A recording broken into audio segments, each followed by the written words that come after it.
Hi, good afternoon. Alright, so my name is Upendra, and it's a pleasure to be in Mauritius for the first time for me.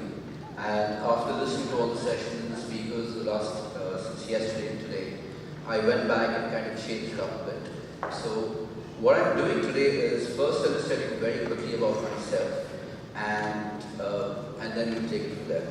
Alright. So I've essentially had a couple of decades in banking and financial services, spent most of my time in retail payments, insurance, cards, have been associated with the technology scene in India since the time when people didn't know what the e-symbol meant as an Internet Explorer. So we're essentially evangelizing, conceptualizing stuff, but as a business and P&L owner. The other hat that I wear is I'm an author, and the reason I put this out here is I'm distressed that AI has already started writing fiction. So there was one aboard which one felt was secure as an individual, but clearly AI is stepping into that. Now, the story that I'm going to tell you today is essentially in the context of India, slightly north of Mauritius, what's really happening out there and how the story is actually unfolding. Alright? So, the beginning in this context of the story is now. And the journey that we're going to be right now taking is trying to understand what's happening in the retail BFSI segment in India. So, where is India right now? There's a whole bunch of numbers out there, and the numbers are large. So when you talk of a country which has 1 billion debit cards, 40-odd million credit cards, 300 million bank accounts, the insurance industry is well over 5 trillion. One would possibly conclude by seeing this bunch of numbers that, hey, this is large. The reality is, yes, it is large, but it can get larger, more meaningful, and more impactful. And what we in India believe is we possibly just started scratching the surface of the opportunity that exists. Now, what the numbers actually belie when you take away from an absolute context to a relative context is as follows. When you look at insurance as a category, the penetration numbers are running below 5% across life insurance and general insurance, as an example. You may have a phenomenal number of bank accounts, as the numbers have indicated, but the reality is the percentage of electronic payments as a proportion of overall payments is still running in single digits. Access to health insurance has been aided, but has miles to go. So, what's really keeping us where we are, and what are those things that are required to take us where we're going? First is efficiency. When you look at the P&Ls and balance sheets of many companies, you will see insurance, for a fact, has just about started making money. So if we start pushing the scale button, what is that we will need to start pushing the scale? And that's where AI, robotics, IoT, all these things actually start coming in. And most importantly, how do you drive scalability? Right? So, very quickly, and I'm going to run through this like a thriller, what got us here?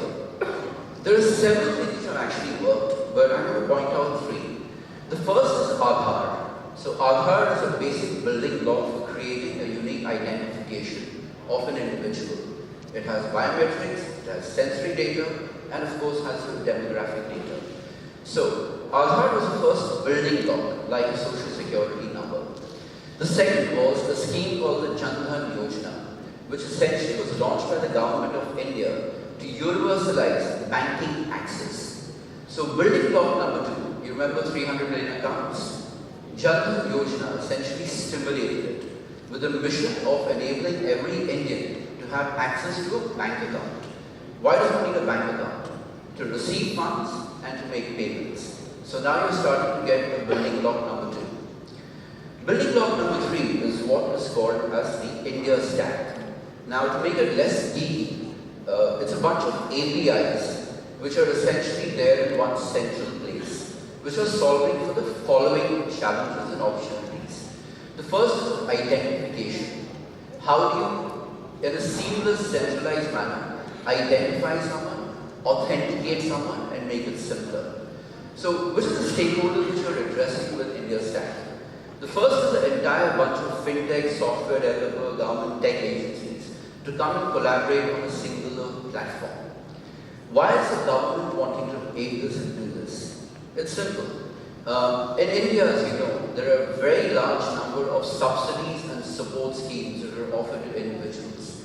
There was a lot of transmission loss, so it became extremely important for the government to have the right tech stack, the identification layer, so that those benefits could be transmitted seamlessly to the participant.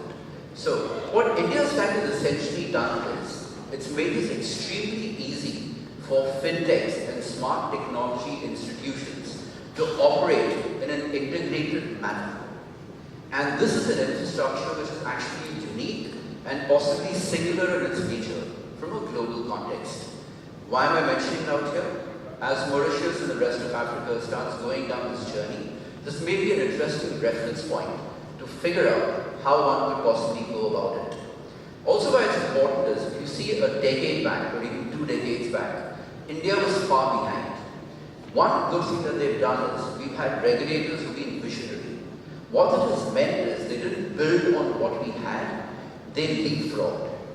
They had a vision of what the global economy and India could be a decade, 2 decades from now. What's the tech which can be potentially available, and hence created a framework which is future enabled and future ready.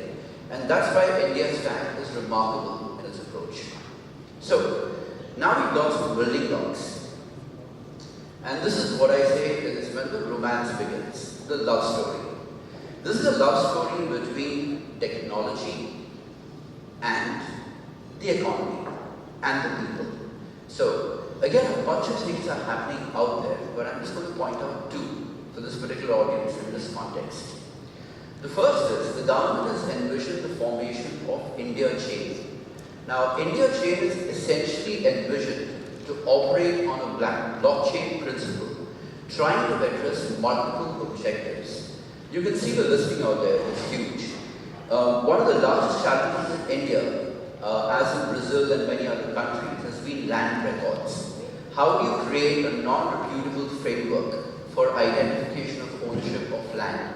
That's a basic principle for any finance subsidy, other schemes to develop.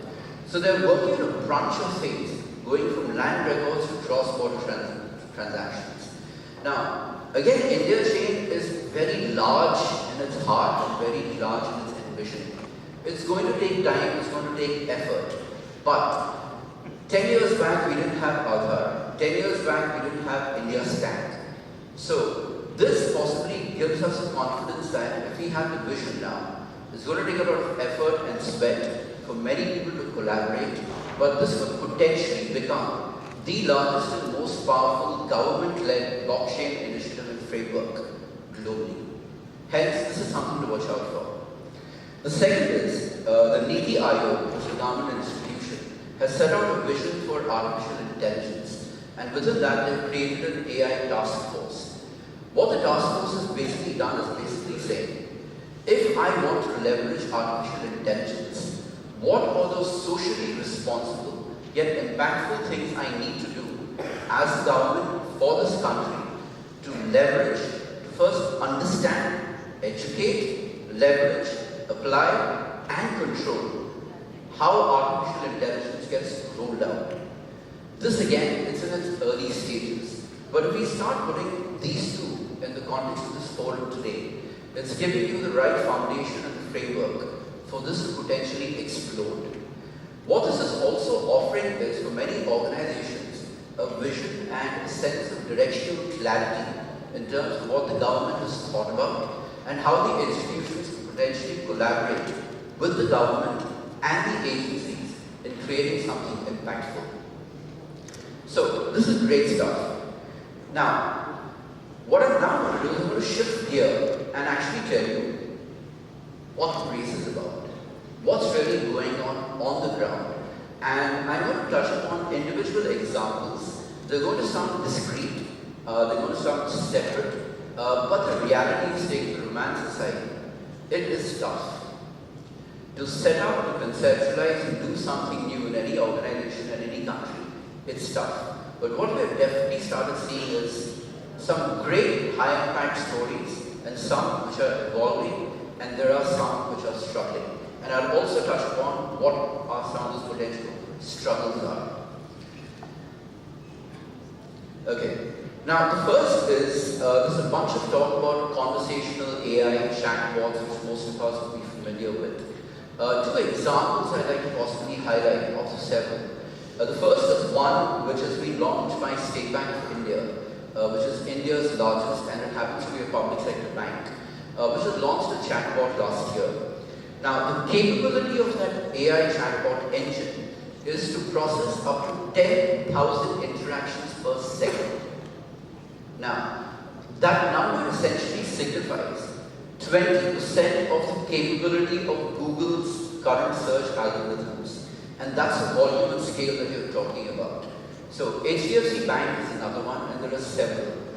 I will share two of them, just to tell you that it has been implemented, it has been accepted by consumers, the learning has kicked in, and most importantly, it is scaling. They're right now used for customer service initiatives. Now they're going to start getting into upselling, cross-selling, redressal management, fraud management, and a bunch of things. So this is no more a past tense. This is clearly a sign of it's already started happening. So that is one. The second. Now, in an AI forum, I typically hear about a lot of stuff that's happening on analytics, on data, and so on and so forth. But in reality, for many of us who run businesses, we have large sales forces.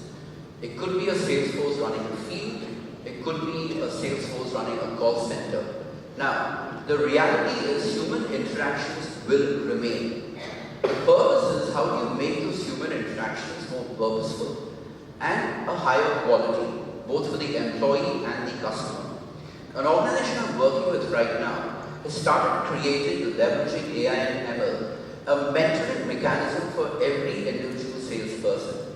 So what that essentially means is a call center executive or a sales executive has an intelligent mentoring program driving him or her on their individual KPIs. So as an example, I might come out as someone who is influenced by competition. There is someone else whose behavioral trait suggests he's influenced by recognition.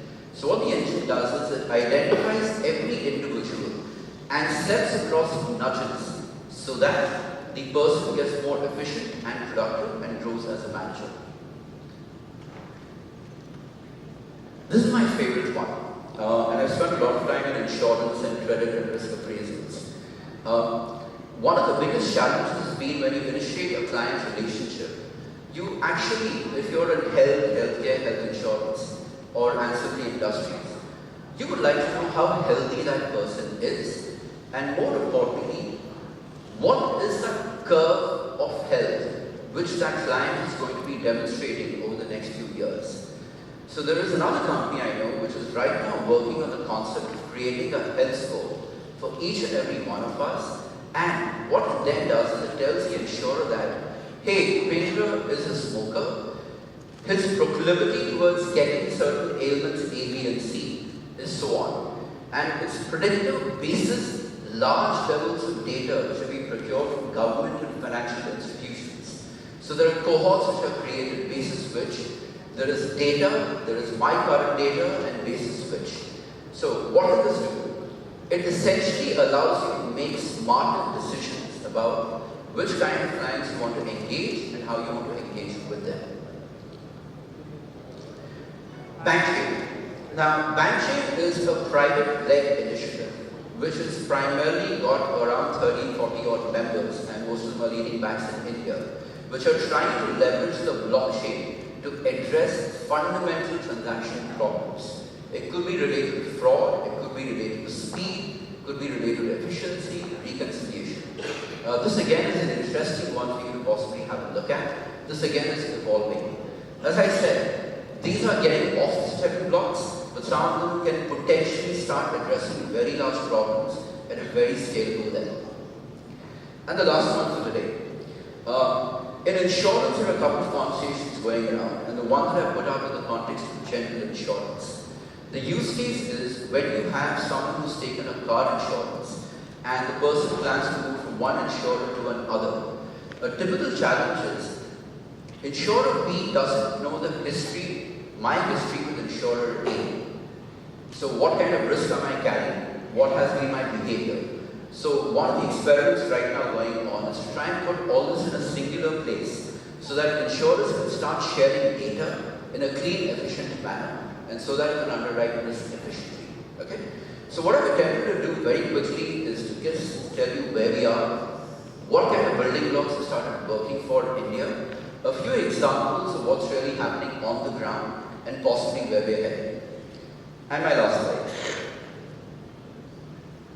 Hopefully when I'm back next year, we'll tell you how the story is being written. Thank you so much